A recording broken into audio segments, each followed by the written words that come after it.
ఎక్కడ చూసినా ఈ కొరియన్ మాస్క్ అనేది ఈ మధ్య కాలంలో ఫేమస్ అయిపోయింది. అది ఎలా ప్రిపేర్ చేసుకోవాలో మన ఛానల్లో అయితే చూద్దాం. Welcome to the Shreyanshi Telugu vlogs. Video నచ్చితే లైక్ చేయడం మర్చిపోకండి అండ్ సబ్స్క్రైబ్ చేసుకోండి. ఇంకా మనం ఈ మాస్క్ ని ప్రిపేర్ చేసుకుందాం. మాస్క్ ని ప్రిపేర్ చేసుకునే ముందైతే బియ్యాన్ని నానబెట్టుకోవాలి. ఇక్కడైతే నేను చిన్న బౌల్లో హాఫ్ మాత్రమే బియ్యాన్ని తీసుకున్నాను, దాన్ని నానబెట్టుకున్నాను. అంతకంటే ఎక్కువైతే తీసుకోకండి, ఎందుకంటే అన్నం ఉడికిన తర్వాత మనకి ఎక్కువ క్వాంటిటీ ఉంటుంది. సో అందుకే కొన్ని బియ్యాన్ని తీసుకోండి.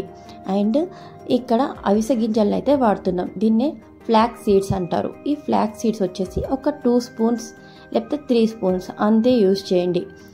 వీటిని కూడా పక్కకు పెట్టేసుకోండి. మనం నానబెట్టిన బియ్యాన్ని అయితే స్టవ్ మీద పెట్టేసుకున్నాం. ఇంకా ఇందులోనే మనం ఇంతకుముందు సీడ్స్ చూపించాను కదా, అది 3 స్పూన్స్ అయితే వేసుకుంటున్నాం. ఈ రెండు మంచిగా ఉడికేలాగా చూసుకోవాలి. మరీ మెత్తగా ఉడకనవసరం లేదు, ఎందుకంటే మనం దీన్ని మిక్సీ పట్టుకుంటాం కాబట్టి అంత మెత్తగా ఉడకనవసరం లేదు. మనం అన్నం మామూలుగా ఉడికితే సరిపోతుంది. తర్వాత ఇది మిక్సీ పట్టుకోవడమే. మిక్సీ పట్టుకున్నాక ఇంకా మనకు ఫేస్ ప్యాక్ అనేది రెడీ అయిపోతుంది. ఇంకా ఈ ఫేస్ ప్యాక్ వచ్చేసి కొంచెం జిగురు జిగురుగా అనిపిస్తుంది ఈ సీడ్స్ వల్ల. ఇంకా ఇది మామూలుగా పెట్టుకోవడం కంటే కొంచెం థిక్గా పెట్టుకుంటేనే మాస్క్ అనేది బాగుంటుంది. సో మంచిగా థిక్గా పెట్టుకోండి.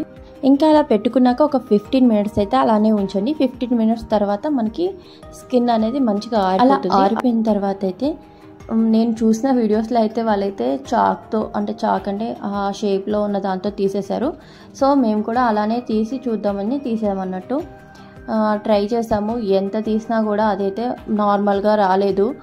మధ్య మధ్యలో అయితే అలానే ఉండిపోయాయి. సో అందుకే మళ్ళీ తర్వాత లాస్ట్లో అయితే ఫేస్ వాష్ చేసుకున్నాను. ఫేస్ వాష్ చేసుకుని అయితే ఫేస్ క్లీన్గా అనిపించింది, కానీ అంత గ్లోగా షైనీగా అయితే అనిపించలేదు. జస్ట్ ట్యాన్ రిమూవ్ మాత్రం చేసింది. ఇలాంటివి ట్రై చేసినప్పుడు మనకి ఫేస్ అలానే వాళ్ళలానే గ్లో అయిపోతుంది అలా అయితే అనుకోకండి. జస్ట్ ట్యాన్ రిమూవ్ చేసి కొంచెం షైనీగా అనిపిస్తుంది. ఆ టైం వరకే అనిపిస్తుంది అలా కూడా.